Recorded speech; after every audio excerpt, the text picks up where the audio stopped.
සුබ උදෑසනක් ඔබ සියලු දෙනාටම සහ සුබ මධ්‍යහ්නයක් මගේ ඕස්ට්‍රේලියාවේ සිටින සියලු මිතුරන්ට අද අපේ ප්‍රධාන ආරාධිතයා හැටියට පැමිණලා ඉන්න අපේ තරංග වැතිතුමනි ඇතුළු සියලුම ආරාධිතයන්ගෙන්ද පැමිණ සිටින දෙමව්පියන් සහ දරුවන් සියලු දෙනාගෙන් අවසරයි මට ලැබිලා තියෙන ඉතාමත් සීමිත විනාඩි 9ක වෙලාවක් ඒ වෙලාව ඇතුළත මට කියන්න තියෙන දේ කියන්නම් ඒකයි පිළිගැනීම ඉතාමත්ම කෙටියෙන් කරේ මේක අර කලින් කියවුණා වගේම අපි වසර 21කට පෙවන පටන් ගත්ත අදහසක් අපි මේ පැත්තෙන් අවිධිමත් ආයුරින් කරා මගේ නිශාන්ත ජයවර්ධන මහත්මයා සහ මම ඉතාමත්ම ආදරෙන් මතක් කරනවා එතුමාගේ මව වෙන වෙනම ඒ කාලේ අපි ඉස්කෝලේ යන කාලේ දරුවන්ට ඉගෙන ගැනීමේ දක්ෂතා තිබිච්ච එහෙත් වියදම් කිරීමේ අපහසුතාවය තිබිච්ච දරුවෝ බොහෝ දෙනෙකුට ඊටාම නිශ්ශබ්දව පෞද්ගලිකව ඉගන්වුවා. අද ඒ දරුවන්ගෙන් එතුමිය උගන්වපු ඒ දරුවන්ගෙන් ඇතම් දෙනා කීප දෙනෙක් ඕස්ට්‍රේලියාවේ සහ වෙනත් රටවල් වල ජීවත් වෙනවා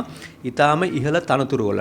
මට මතකයි ඒ ළමයි ඒ කාලේ ජීවත් වෙච්ච හැටි සහ අද ඒගොල්ලෝ ඉන්න හැටි තැන දැක්කම අහසට පොළොවටත් වඩා එහා ගියපු පරතරයක් එතන තියෙන්නේ.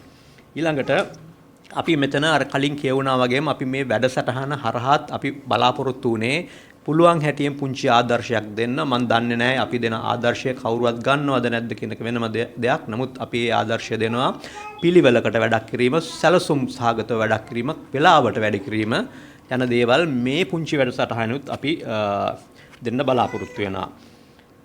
අපි මෙතන කවදාවත් අනවශ්‍ය කතා සාප්පු පවත්වන්නේ නැහැ. මේ ස්ථානයට මේ උත්සවයට ආරාධනා කිරීමේදී පවා අපි ඉතාමත්ම සැලකිලිමත් වෙනවා අපේ ආරාධිතයන් තෝරා ගැනීමේදී. මොකද නුසුදුසු පුද්ගලයන් කවදාවත් අපි මෙතෙන්ට ආරාධනාවක්වත් කරන්නේ නැහැ. ඒ අනුව ඔබ සියලු දෙනාටම තේරෙනවා ඇති මේ ආරාධනා කරේ ඉතාමත්ම වැදගත් අපට කැත නැතුව ලැජ්ජ නැතුව ආරාධනා කරන්න පුළුවන් පිරිසකට පමණයි ආරාධනා කරේ. අර ගුණසේකර මහත්මයා කිව්වා වගේ ලෝකයේ දියුණු රටවල් වල මිනිසුන් එක්ක වැඩ කරලා ඒ අත්දැකීම් තියෙනවා නම් ඒ ලෝකයේ දැකපු කෙනෙක් දන්නවා වෙනත් රටවල් වල මිනිස්සු වෙලාවට වැඩ කරනවා කියන එක කොයි තරම් වැදගත් දෙයක්සේ සලකනවාද කියලා. කෙනෙක් කියන්න පුළුවන් ලංකාවේදී අපිට වෙලාවට වැඩ කරන්න හරි අපහසුයි, ප්‍රවාහනය අපහසුයි, අරක අපහසුයි, මේක අපහසුයි කියලා. නමුත් ඒක වෙන්න පුළුවන්. නමුත් මම සලකන්නේ තරංග මැතිතුමනි ඒ සොෆ්ට්වෙයාර් එක නෑ, ඇප් එක නෑ අපේ ඔළුවේ. ඒ ඇප් එක දාගෙන නැහැ. ඉතින් ඇප් එක දාගත්තේ නැතුනම මේ සොෆ්ට්වෙයාර් එක නැතුනම කොහොමත් වෙලාවට වැඩ කරන්න බෑ.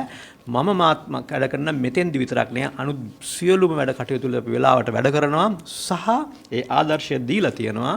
මාත් එක්ක වැඩ කරපු බොහෝ දෙනෙක් මෙතුමා දන්නා ඒ මගේ රැස්වීමකට මම එන තැනකට වෙලාවටත් ඇවිල්ලා තියෙනවා.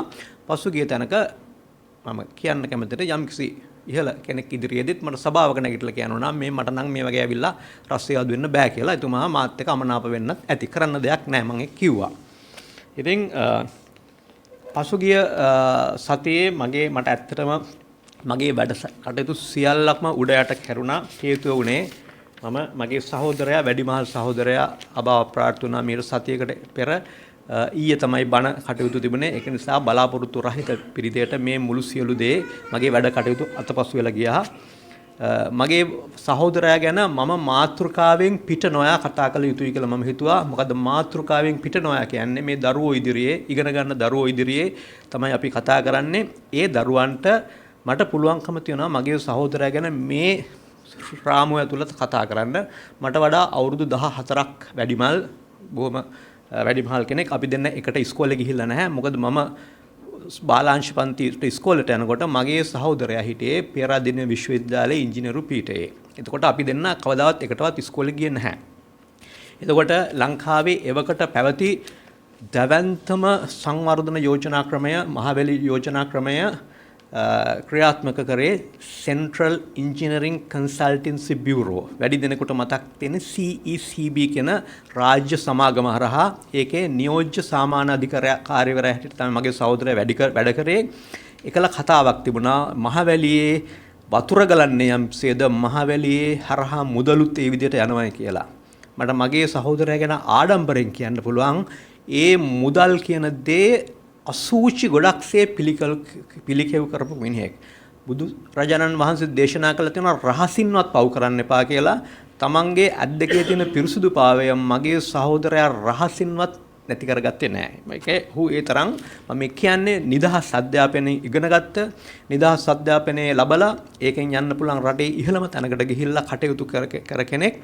එතුමාගේ අභාවයේ දවසේ ඒ වෙලාවේ මම රැඳිලා ඉන්නකොට කොළඹ එවකට රන් දෙනිගල රන් තැඹේ සමනල වැව ආදී සියලු දැවැන්ත යෝජනා ක්‍රමයන් හරහා පිටිපස්සේ හිටපු දැවැන්ත ඉංජිනේරුමයන් චරිත මට ඇවිල්ලා කතා කරලා ගියා බොහෝ දෙනෙක්. ඉතින් නිහඬ වීරයන් ඒගොල්ලා.